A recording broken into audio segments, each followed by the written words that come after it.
madaxweynaha jamhuuriyadda mudane Ismaaciil Cumar Gere ayaa qasriga madaxtooyada ku qaabilay gudoomiyaha shirkadda Bolginsi Barton U. Shirkadaasi ayaa waxay ku takhasusay dhismaha dhuumaha dhulka hoostiisa mara shidaalka qaada iyo sifaynta gaaska intaba. waxaa shirkadani fulinaysaa mashruuca geeska lagaga soo qaadayo gobolka Soomaalida Itoobiya oo la keenayo Djibouti si halkan looga sifeeyo gaaskaasi. waxaa sidoo kale shirkadani Bolginsi degmada Dameerjoog ay ka dhisan doontaa xarun weyn oo sifaysa gaaska dabiiciga isla markaana halkan laga dhoofiyo isla markaana lagu kaydiyo. kulanka dhexmaray madaxweynaha jamhuuriyadda mudane Ismaaciil Cumar Gere iyo gudoomiyaha shirkadda Bolginsi Barton U ayaa waxaa kaga wada hadleen hor u socodka mashruuca ay suuro gelinaya dhismaha dhuumaha dhulka hoostiisa mara ee u dhaxeeya Itoobiya iyo Djibouti kuwaasi oo laga soo qaadayo shidaalka gobolka Soomaalida Itoobiya Jigjiga. kulankaasi ayaa waxa uu joogay wasiirka dhaqaalaha iyo maaliyadda mudane Ilyas Muuse Dawaale, wasiirka madaxtooyada u qaabilsan maalgashiga Cali Geelle Abubakar, gudoomiyaha shirkadda Bolginsi Barton U oo warshadda uga warramay kulanka kadib ayaa madaxweynaha jamhuuriyadda waxa uu sheegay in ka wada hadleen halka ay hawshu marayso isla markaana waxa uu sheegay in kulanka madaxweynaha jamhuuriyadda uu uga faa'iideystay inuu uga warramo halka uu marayo mashruuca dhismaha dhuumaha shidaalka qaada ee laga dhisayo inta u dhaxaysa Itoobiya iyo Djibouti kaasi oo shidaalka laga soo qaado dawladda deegaanka Soomaalida Itoobiya halkan lagu safayn doono isla markaana dunida dacaladeeda loo dhoofin doono. kulankaasi ayaa waxa uu joogay wasiirka dhaqaalaha iyo maaliyadda mudane Ilyas Muuse Dawaale ayaa madaxweynaha jamhuuriyadda waxa uu sheegay in ka wada hadleen halka ay hawshu marayso. waxaa maanta uu madaxweynuhu qaabilay presidentki shirkadani weyn ee Shiinaha la ka leeyahay ee Polygies la yiraahdo. shirkadaasi waxaad ogtihiin waa shirkad ku jirta dalaayad shirkadaha Poly la yiraahdo. waxay ka mid yihiin kontonka shirkadood ee Shiinaha ugu weyn oo taniyadu xilliga khaas u ah dhismooyinka iyo soo saarka gaaska. xilligaasi shirkadani waxay heshiis la gashay dawladda Itoobiya oo ay la saxeexatay sidii gaaskani dhulkani regionka Soomaalida ay ogaadeen ay uga soo saari lahaayeen Djibouti ay u soo marin lahaayeen gaas way soo dhameysteen. annaguna sidaad ogtihiin ragaxii meeshii la ka dhoofinayay warshada gaaska sanadkii hore iyo madaxweynuhu dhigayd intaasoo ku dhan wada hadal baa noo soo socday ahayd.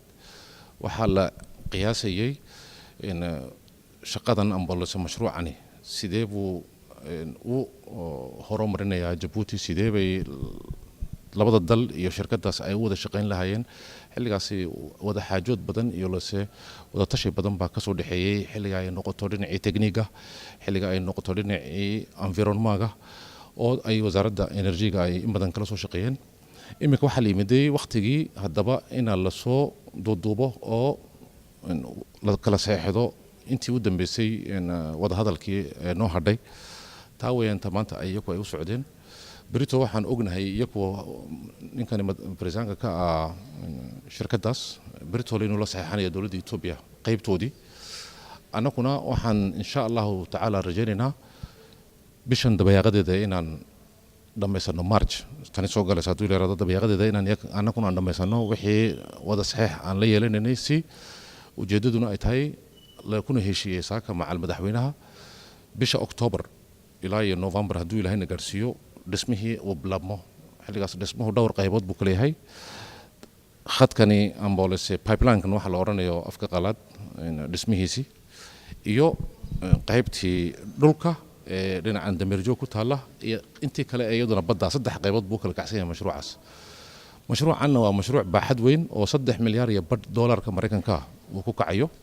inta ugu badan Djibouti maalgelinteedu ay ku hagaagi doonto. leesh inta ugu badan shaqada waxay ka dhici doontaa intan Djibouti iyo liquefaction-kan iyo waxaan loo oranayo. saddexda sanadood oo shaqadaasi ay dhismi doonto in 2,000 oo qof iyo in ka badan ayaa shaqo abuur ka soo bixi doonta. waa waxyaabaha ugu muhiimsan ee anagu xilligaas aan danaynayno. xilliga ay dhammaato mashruucuna uu hirgalo iyadana shaqooyin badan baa reer Djibouti ka soo bixi doona. waxaan haddaba maanta madaxweynaha iyo presidentka Polygies GCL ay ku heshiiyeen dadka ka shaqayn doona warshadahaas iyo terminalka iyo wixii la halmaama mashruucani inay 90% reer Djibouti ay noqdaan oo markan dhismuhu bilaababa iyakana loo bilaabo tababarki. wayna ku ballan qaadeen inay tababarka waxayn doonaan oo ay dooran doonaan dadkii uga shaqayn doonay reer Djibouti. taas waxaan oo raacdo kulan ku heshiinay inaan helno fursad gaaskan Djibouti la ka dhoofin doono aan halkan wax la noogu reebo si warshad kooraanka dhalisa oo gaaska iyaduna ku socota aan dameer joog uga dhisno on ededeegu xilligaas iyadu ay kooraan raqiisa ay ku soo saari doonto waqtiyaashan dhowdeed ee gaaskaas uu soo mari doono saad u ogtihiin gaasku waa arrimaha ugu raqiisan ee kooraanka xilliga la leeyahay ka dhalistiis ugu raqiisan ee laga dhaliyo weeyaan taasina fursad weyn bay noo tahay annaka xilligaas warshadeyntii iyo lacagtii aan